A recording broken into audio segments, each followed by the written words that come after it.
Good morning, everybody. Welcome. Welcome to the MOTU booth here at NAMM 2015. My name is Dave. Since last year's NAMM, we introduced 7 new audio interfaces. These interfaces started shipping in July of 2014, and we've just added the latest addition to this line. Here at NAMM 2015, we're announcing one more new model to our AVB line. Now, I'm calling these audio interfaces, but there's so much more than that. This is a whole new technology, very high quality converters, some really beautiful stuff, and the reviews and the awards have started to come in. We just won the Editor's Choice Award from Electronic Musician Magazine for this new technology. So what are these products? What is this MOTU AVB line? Well, to give you a little hint, here's a diagram showing multiple audio interfaces all connected together in a network with multiple computers. This AVB technology is an audio networking technology that allows some incredibly powerful systems to be put together. So we have 7 new models of audio interface that are all part of this new AVB line. You can see that I've got them here in the podium console. Internally, all of these devices are identical. Externally, the difference between each of these models are the specific inputs and outputs that each model has. So I'm going to start my demonstration by going through each of the 7 models and showing you what the differences are between them. But again, I'll sort of preface that by saying that internally they all have the same function. They're all part of this same AVB line. But let's start with the 1248. Let's take a look at the back panel of the 1248. The first thing we see are 4 microphone preamplifiers. We're talking about audio inputs and outputs into these devices. Now, this technology has been in development for 4 or 5 years, and these units are designed from the ground up. This is not a rehash of older technology. This is the latest available components and design circuitry. So these are all new microphone preamplifiers, new converters for the line level connections, but 4 microphone preamplifiers, 8 channels of line level analog input. Anytime you see a 1/4 inch connection, that's a balanced connection, tip ring sleeve. 12 channels of line level analog output. For digital connection, you can see that the 1248 has RCA SPDIF connections and 2 sets of optical connections. Those optical connections will support 8-channel ADAT, 4-channel SMUX, or 2-channel Toslink. We also see on the back panel there's BNC word clock input and output, a Thunderbolt connection, a USB connection, and a network connection. And I'll talk more about these connections as we go on. But the 1248 interface has a total of 66 audio channels of discrete input and output. That's 32 inputs and 34 outputs if you count up all of the channels of analog and digital, and all of those inputs and outputs are available simultaneously and discretely. Take a look at the front panel of the 1248. We see volume controls for the main outputs and a secondary monitor output. We see 2 sets of stereo headphone outputs. These can be independent headphone outputs or can mirror any other pair of outputs. Volume controls for the headphones. 2 high impedance guitar inputs. You can plug your guitar or bass directly into the front panel, and you've got the trim controls. Next over, we see the controls for the microphone preamplifiers. This includes trim, pad, individual phantom power for each mic preamp. These knobs can also be used for front panel programming of the interface. Next along the interface, we see the LCD display, which is showing us all of our input and output levels, both analog and digital. And lastly, at the far right side on the front, we see the current sample rate and clock source. These interfaces operate up to 192 kilohertz sample rate. Now, we couldn't be talking about a new audio interface unless we were talking about improvements in sound quality. The technology continues to get better. But take a look at these numbers. The 1248 is giving us 123 dB of dynamic range on output and 117 dB of dynamic range on input. We're using the latest generation Sabre 32 A to D and D to A converters. And these are the same converters that are found in other manufacturers' high-end audio interfaces with the same top quality audio specifications. Now we'll move on to the next model in our line, the 8M. The 8M is all about microphone preamplifiers. On the back panel, there's 8 channels of analog input. You can see that each of those inputs will take an XLR connection or a 1/4-inch connection. These are high impedance inputs. They can be used for an instrument input or a line level input. So that's 8 analog in, 8 analog out, and 16 channels of input and output through the optical connections. On the front panel of the A-to-M, you have a headphone jack and volume control, and then you have the controls for your microphone preamplifiers, trim controls, pad control, and separate 48-volt phantom power for each preamplifier. The 8M is getting 123 dB of dynamic range on output, and the microphone inputs are getting 112 dB of dynamic range, but there's more to it than that. The 8M offers pre-converter limiters, and you can overload the input signal by up to 12 dB, and the limiter will just catch that signal. The limiter can be engaged or disengaged per input, and there's also a secondary function for the limiter called soft clip. If you go past that 12 dB of overloaded input, you do actually clip the input. The soft clip function will round off the corners of the clip and give you a more pleasing sound. So the 8M is an excellent device if you're recording a drum set or any kind of live input, unpredictable audio sources. Those front end limiters are going to make sure that you don't get square wave clipping and overload distortion on the front end. But 112 dB of dynamic range for mic preamp is a very good specification. The 16A is the next interface in our line, and the 16A provides 16 channels of balanced line level analog input and output. It's also got another 16 channels of ADAT optical digital input and output. And the audio specifications of the 16A: 123 dB dynamic range on output, 117 dB dynamic range on input. These 3 interfaces, the 1248, the 8M, and the 16A, were introduced in July. Then in October of 2014, we introduced the next 2 interfaces in the line, the 24AI and its companion, the 24AO. The 24AI provides 24 channels of balanced line-level analog input in a single rack space device. And we see standard D-sub connections. You use a standard breakout cable that goes to TRS or XLR connections. And underneath the D-sub connections, we see these interesting connections here. These are called Phoenix connectors, and these would be used in a hardwired installation. If you're going to install the 24AI or 24AO, maybe in a building or maybe in a permanent rack, and you don't want to buy the breakout D-sub cables, the Phoenix connectors still give you those balanced connections and great for industrial installation. Now, the 24AI also has 3 sets of optical input and output. So this interface has 24 channels of analog input, another 24 channels of digital input, and 24 channels of digital output. That's the 24AI. And there's its front panel, full analog and digital metering. The 24AO is the companion interface, 24 channels of balanced line level analog output. Again, 3 sets of optical connections. So you get 24 channels of analog output, 24 channels of digital output, and 24 channels of digital input. And that's the 24AO.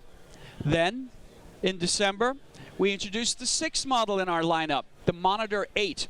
You can see on the front panel that there's 6 headphone jacks, stereo headphone jacks with volume controls. There's also volume control for the main outputs and a second set of auxiliary outputs. So we can use the Monitor 8 as a monitor mixer, a headphone amplifier, or an audio interface. I started out by describing that these products are audio interfaces. They are, but they're so much more than that. We'll be talking about this more as we go along. We look on the back panel of the Monitor 8, we see 16 channels of digital input, main outputs on XLR connections, auxiliary outputs on TRS connections, and then the 6 bus outputs, 6 monitor bus outputs are represented on the back panel with a headphone jack. Those are mirroring the headphone jacks that are on the front panel. So we could actually plug in 12 pairs of headphones into the Monitor 8 if we wanted to. And each of the auxiliary bus outputs also has a left and right line level output. This would be excellent for going out to powered in-ear monitors, for example. And they each have a mono output. This is a summed mono output which would be a good solution for floor wedges. So if you're using the Monitor 8, you could be using it in the studio to control headphones and your studio speakers and your control room speakers, but you could also use the Monitor 8 live as a live mixer, and you're providing monitor mixes for your floor wedges, your in-ear monitors. If the drummer's wearing a set of headphones, all taken care of. The Monitor 8 has 8 channels of balanced line-level analog input, and that gives you a whole lot of connectivity. So digital mixing boards, studio speakers, front-of-house speakers, secondary speakers, headphones, in-ear monitors, connection for analog inputs, floor wedge outputs, connection to the computer. The Monitor 8 covers a lot of purposes, a lot of solution there. Here at NAMM 2015, we're introducing the latest addition to the line, brand new interface in the MOTU AVB line, and this is the 112D. And the 112D is all about digital connections. If we look on the rear panel, we see that there's 2 MADI connections. That's a single coax cable that will carry digital audio up to 192 kilohertz sample rate, and it's a standard in live use. When you have live venues that are carrying multi-channel digital audio signals around, you might see MADI in a sporting event. You might see it on a TV shoot, but MADI is a digital format. We also have 6 sets of optical inputs and outputs, 24 channels of ADAT optical input and output, all the way up to 96 kilohertz, which makes an SMUX. And there's 24 channels of AES EBU digital input and output for 112 channels of digital input and output in a single rack space unit. So what I've described to you are 7 different interfaces that all have different combinations of input and output. The idea is if you need audio connectivity, you look away from the interfaces for a moment and think about what are your requirements. How many channels of line level? Do you need microphone preamplifiers? Do you need digital connections? What formats of digital connections? Once you know what your requirements are, then you look at the MOTU line of interfaces and you say which interface or combination of interfaces is going to give me the input and output that I need for my specific requirements.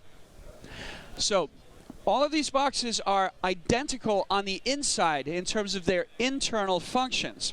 They all have DSP processing inside, and we're talking about a mixer, we're talking about effects processing. We've got twice the amount of DSP processing power as in the previous generation of MOTU interfaces. These new AVB interfaces have EQ, they have 2 different types of compressors, they have filters, they have gates, they have reverb processing inside. So now we're talking about more than just input and output and connection to the computer. We're also talking about a mixer inside the interface with effects processing. Now let's talk about control of that mixer and control of those effects. I'll switch over to my desktop here, and I'll go on up to this little widget up here and click on this button, and some software opens, and this is the MOTU AVB control app. And you can see that we're looking at a mixer. You can see there's my voice. We're looking at a compressor. Let's bring in an EQ. In other words, I'm doing live processing of this vocal microphone. A little bit of compression to even the sound out, a little bit of EQ to give you a nicer sound through these Yamaha monitors. We've also got filters.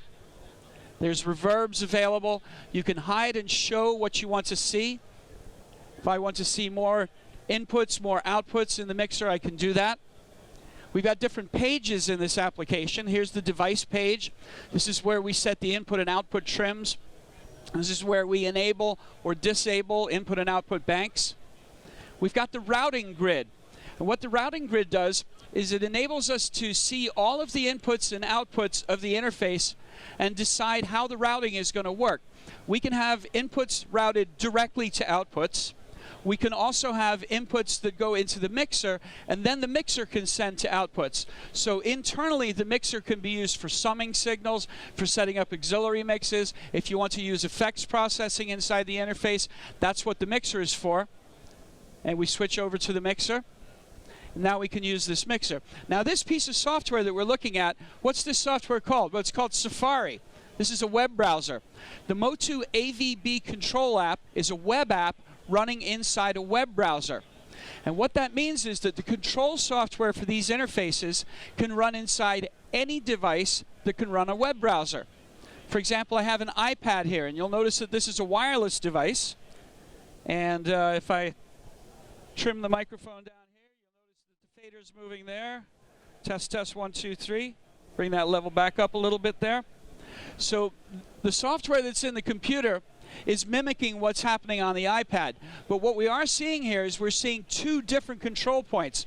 We have a control point from the computer. We have a completely separate control point with the iPad. Not only can we use an iPad or a computer, but any device that runs a web browser. This includes your iPhone, your Android device. You don't even need a computer. Control of these interfaces can be done from any device that can connect to a network, either a wired network or a wireless network.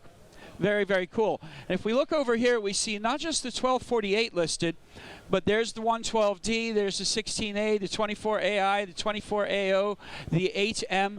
These are all of the interfaces that are in the rack here, and they're all being addressed by this same piece of software. So this piece of software can control not just a single interface, but the entire network of interfaces. Let's think about this for a second. See if you can get your head around this.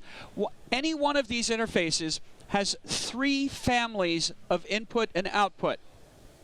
You've got the physical inputs and outputs that are on the box, whether they're mic preamps, line level connections, guitar inputs, digital connections, all the various formats. But you've got the physical inputs and outputs on these boxes.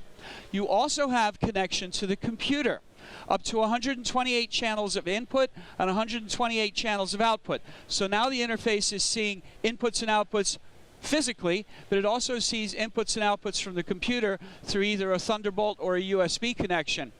The third family of inputs and outputs are through a network, this AVB network.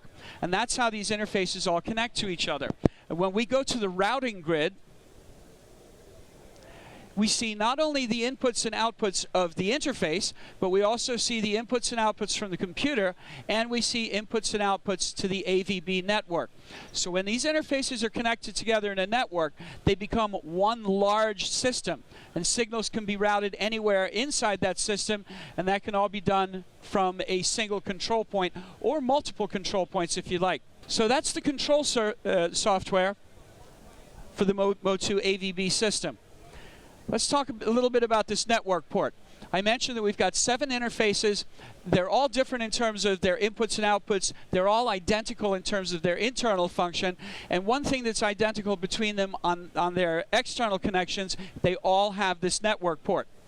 So the network port means that we have control over the interface. And I could use this Wi-Fi router that I've got right here, and I don't even need a computer. Think about it. What would you need the computer for? You would use the computer for recording, for playback, maybe for virtual instruments. But what if you weren't doing any of those functions? What if you just were mixing inputs to outputs? What if you just needed a digital snake? You can set these interfaces up, and you can control them using any device that will connect to a network, and that includes wireless devices. Another thing that network port is good for is if the network is connected to the internet, because that's not a requirement for controlling. You can have a private network, but if the network is connected to the internet, then the interfaces can communicate with the MOTU server, and if there's any updates available for these interfaces, the controls app software will be able to notify you of the update, download the update, and update the interface.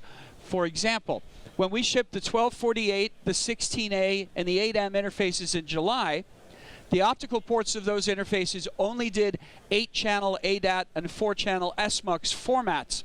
But customers asked us if we would do a 2-channel Toslink format, make that available for the optical ports. So our engineers made that available in a firmware update. The firmware update was made available online, and if you had bought one of the MOTU interfaces, you just downloaded the firmware update, and now your interface had new capabilities. Another thing we can do with those network ports is we can use them to connect interfaces together. Now, each interface has a single network port. So I can connect 2 interfaces together with a single Cat5e or Cat6 cable. And that cable can be up to 100 meters in length. At the back of our booth here, we have two demonstration stations, and we have on a spool 100 meters of Cat5 cable, and that's going between the two stations. And these two stations are linked together. That's what we're talking about with the network. When we connect multiple devices together in a network, again, the concept here is that these two interfaces now become a single device, but they can be separated by up to 300 feet. So perhaps you're at one end of a football stadium and you need to send signals to the other end of the football stadium. You plug in your signals into one interface, and then you receive those signals on the other interface all the way away, up to 100 meters of cable between devices. Now what you don't see in this picture is you don't see any computers. You don't need a computer to link two interfaces together to set up a mixing system or a digital snake. But if we want to connect a computer up for playback, for recording, for virtual instruments, we can connect actually two computers, because we can connect a separate computer to each of the interfaces. So we could connect two computers to this system that are 100 meters apart from each other, and both of those computers could be doing redundant recording. One computer could be recording while the other is playing back. Maybe one computer is doing playback and the other computer is doing virtual instruments. And again, with this AVB network, all of the inputs and all of the outputs are visible to all points of the system. So we could even transfer information from one computer that's connected to this interface to a computer that is connected to that interface. You can see that we're starting to really expand the capability of what these devices will do. The way that this works is we use something called AVB. This stands for audio-video bridging. AVB is not a MOTU standard. AVB is an industry standard, so not just MOTU, but companies like Biamp, Meyer Sound, Shure, Avid. If you go on up to the Avenue website, you'll see a long list of companies that are now developing products for this open standard AVB. And what that means is that all these different companies, all the products that they make that use this AVB standard will automatically work together. This is an open standard that ties different manufacturers' products together. We'll talk more about that as we go along. Now, MOTU makes another product, and I talked about how we can connect two interfaces together with a simple Ethernet cable. But what happens when you want to connect 3, 4, 5, 6, 7 interfaces together? That's where the MOTU AVB switch comes in. It's a standard AVB switch. What that means is that it subscribes to the AVB protocol and can be used by other companies besides MOTU. It doesn't just tie MOTU interfaces together, but for example, Biamp, the speaker company, recommends the MOTU AVB switch to their customers as a solution for tying multiple Biamp speaker systems together. In other words, it's a standard protocol switch. It's got 5 AVB ports. And if you want to expand the system, you can link multiple switches together. It uses a 1 gigabit protocol, and it has AVB Smart. So it means what that means is you just plug your AVB devices in, and they all see each other. It's a very simple system to use. But this is the AVB switch. And one last feature of the AVB switch is that it also has a connection to Ethernet, which means that your AVB system can be connected to a network, and that means connection to the internet or things like your local control surfaces. So in this graphic, what we're seeing is an AVB switch connected to 5 interfaces. We see 2 computers here, but we could actually have a separate computer connected to each of those interfaces. Those blue lines represent the network connections, and each one of those blue lines could be up to 100 meters in length. So each of those interfaces could be 100 meters away from the switch. And each of those interfaces could have a computer connected, and all of these points on the network, all of these devices see every other point on the network. You can move signals between any combination of interfaces and any combination of connected computers. That's a single switch. Now we'll look at an even larger system. Here's 3 switches, and all of those interfaces connected up. So now we've gone from very small, one interface connected to a single computer. Now we've gone to a much larger system. So maybe we're talking about a football stadium where you've got interfaces in different parts of the stadium that are sending signals out to the cameraman, receiving signals, crowd sounds or parabolic mics, whatever. All of those signals are coming back to a central point, the sound truck, which can take all of those signals, see them, send them, We can take the computers out of this picture and just use a Wi-Fi broadcaster to control the system. So this is a very expandable system. It's all done with AVB, this audio-video bridging. Over in the corner here, we have a system set up where we're running Pro Tools software on the latest Mac Pro cylinder. We have the Avid S3 console. It's a very nice piece of gear. This is working as an audio interface and also a control surface for Pro Tools. And this system is set up using MOTU AVB interfaces and an AVB switch. So if you want to see how the integration of the Avid system is with the MOTU AVB system, you can take a look, and they're just all connected together. The MOTU AVB system sees the inputs and outputs of the Avid S3 console. Pro Tools sees the inputs and outputs of the MOTU AVB interfaces. So hundreds of channels. AVB will let you have up to 512 channels running across the system. It's a very easy system to use. You don't need to be an IT professional. That's what this slide is about.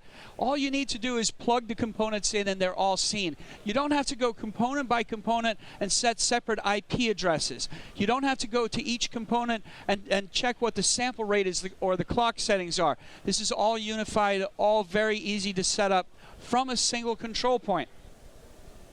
Now, the AVB specification says that the latency of the system can be no more than 2 milliseconds. That means analog in at one end of the system, one end of the football stadium, to analog out at the other end of the football stadium can be no more than 2 milliseconds of latency. And that's the fixed figure. It will never be any higher than that.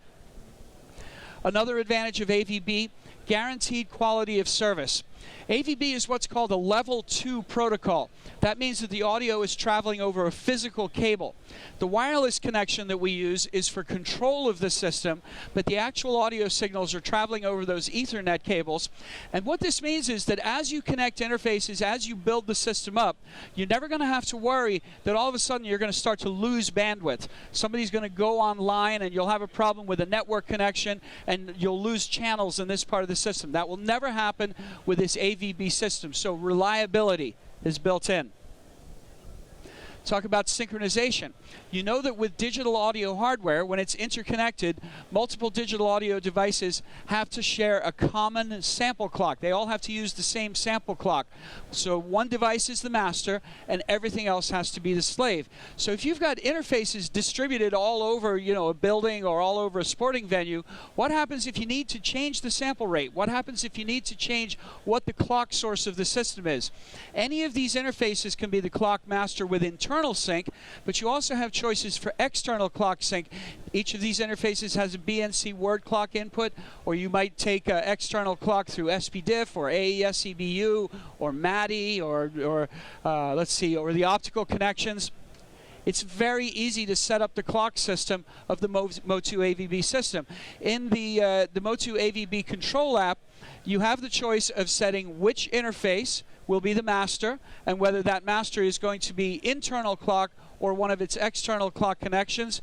You press the button that says Become Clock Master, and all of the connected interfaces are now set to slave to the selected master.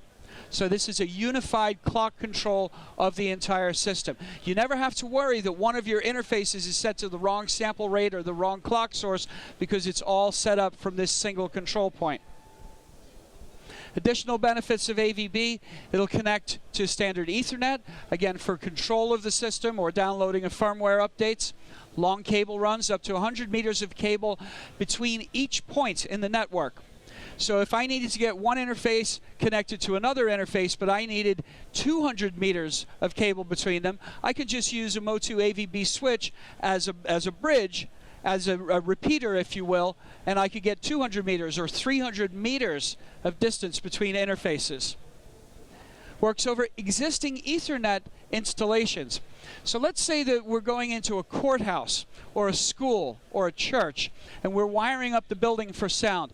In a courthouse, you've got all different rooms throughout the building where they're giving depositions, they're doing hearings, and they want to be able to record these signals, multiple microphones, and they want a central point where you can record from any point inside the building. A school might work the same way, a church might work the same way. You've got different points in many different locations. If there is Ethernet already in the building, That means that you just plug the MOTU hardware in and there's your audio network. And pretty much any industrial building that gets built these days is going to be wired up for Ethernet. So that makes it very easy for installations. Now that's the AVB standard. When MOTU said, okay, we're going to support AVB, let's see if we can take it as far as we can take it in terms of efficiency and performance. So MOTU is the first company to bridge AVB and unify that with Thunderbolt and USB. These interfaces allow you to connect your AVB system to a computer via Thunderbolt, which is the latest protocol on the Macintosh computer, or USB, which will allow you to connect on both Macintosh and Windows computers, older computers that don't have Thunderbolt connections. You get 256 channels of communication between point to point inside the network. 128 channels in, 128 channels going out. Our system has been tested up to 512 channels of audio throughout the entire system. Again, 128 channels of talking, 128 channels of listening per device. And as you add in interfaces, you expand the power of the system. So each interface that I add to the network adds not only inputs and outputs, but it adds another 48 channels of mixing capability and all of that DSP power, the EQs, the compressors, the reverbs, the gates, and so forth. Remember now, when we connect interfaces together in a network, we're creating a single unified system. All points of the system see all other points. So if I want to send microphone signals into an 8M and mix them on my 1248 interface and use effects processing from another interface, I can send those signals all around as if they were one big box. The standard AVB the network latency is 2 milliseconds. I mentioned that that's what AVB says. You can have no more than 2 milliseconds. MOTU takes that down to just over half a millisecond. Half a millisecond latency throughout our system. Very high performance. So again, here we see a distributed network of interfaces and how long it takes for a signal to get from here to there, analog in to analog out, through all of that processing can be 1 millisecond. There's a new protocol that's just been added into this system. In December, Apple shipped Yosemite operating system version 10.10. And in that operating system, they added a new feature for the latest generation of Apple computers that have a network connection. The network port on my Mac cylinder, for example, is now enabled for direct AVB communication. It takes Yosemite 10.10 for that to happen. Apple has just added this capability in. So besides USB or Thunderbolt, I also have the option to connect my interface with a direct AVB Ethernet connection. So if I don't want to use the USB or the Thunderbolt, I can connect right up to the computer. And check it out. Apple released this update in December, and MOTU immediately followed with an update for our interfaces to take advantage of this new direct AVB connection protocol. It's easy to use. Plug it in, it works. So MOTU believes that AVB really is the future of audio connectivity. I'm an audio engineer. I've been doing audio engineering for a long, long time. This is one of the most exciting advances I've seen in audio technology. The ability to have these long cable runs, the absolute top quality audio, all of the choices of inputs and outputs that these interfaces give you. The AVB technology is really quite incredible, but we add to that things like the internal mixing, the effects processing capabilities. So these devices are audio interfaces, but there's so much more than that. AVB audio networking, connection to the Ethernet, being able to control the mix through one of these. Check it out. The system that we're running right now, I have 6 channels of audio return coming from this computer into my 1248. We're doing a surround sound playback for our digital performer demonstrations. I have a guitar and a bass plugged into the 1248. Obviously, my microphone is plugged into the 1248. We've got another computer down here that has a stereo audio output, and that's giving us the playback for between demonstrations for the loop. Down here, I've got a video recorder that's taking a mono input mix of all of the audio signals. The speaker systems up here, the Genelec speakers are used for music playback. The Yamaha speakers are used for my vocal microphone. And all of that mixing, all of that processing can be controlled from a wireless device. So this morning before the show started, I went and walked around and checked my vocal microphone to make sure I wasn't getting feedback and the EQ was as good as I could get it down here. So this is a really, really powerful system. You can start with very simple: a computer, an interface, audio input, audio output. Then you can use the mixer inside the interface for zero latency monitoring of your input to output signal while you're recording and playing back with the computer. Then you can start to expand the system, add on another interface, and if you have two interfaces in the network, that means that you can use two computers. Check it out. Here we are in the recording studio. There's our control room, there's the recording room, and we could have computers in both of these places. So in the control room, the tracking engineer is getting ready to record the drum set. In the recording room, the drummer says, hey, I brought my laptop to the session. I'd like to be able to record my live drum mics, and I'd like to be able to record the playback off the computer that's in here. No problem. The computer that's in here sends its signals to the other end of the chain. The computer that's in there can record both the playback and the live microphones, distributed audio network in the recording studio. Again, you don't even need a computer if you want to use this as a digital mixer. If you want to set up a digital snake, in other words, where we have audio inputs and outputs on stage, audio inputs and outputs on the front of house position, the whole system can be controlled from a wireless point if you like. Or if you don't need control, you just need raw input and output. Just select presets from the front panel of the interfaces, and you've got your digital snake set up. So from the very small, a single interface connected to a computer. And you know, these interfaces have class compliance. We can connect one of these interfaces directly to an iPad or an iPhone. If you want to record with the best quality audio inputs into your iPad, you can do that. You can take it all the way to the other end of the scale where you have 512 channels of audio going through a government installation, security installation, sporting venue, schools or universities or churches. So you can see that this is an expandable, high quality, very versatile system. It appeals to musicians, recording studios, and to larger installed applications. So this is very exciting technology. MOTU is very proud to be on the cutting edge of this. We're winning awards for our interfaces. If you have questions about any of this technology, we've got it all set up at our demonstration stations at the back. We can tell you all about it. This is the end of my demonstration for now. I'm Dave. We're MOTU. Thank you very much, and have a wonderful NAMM show.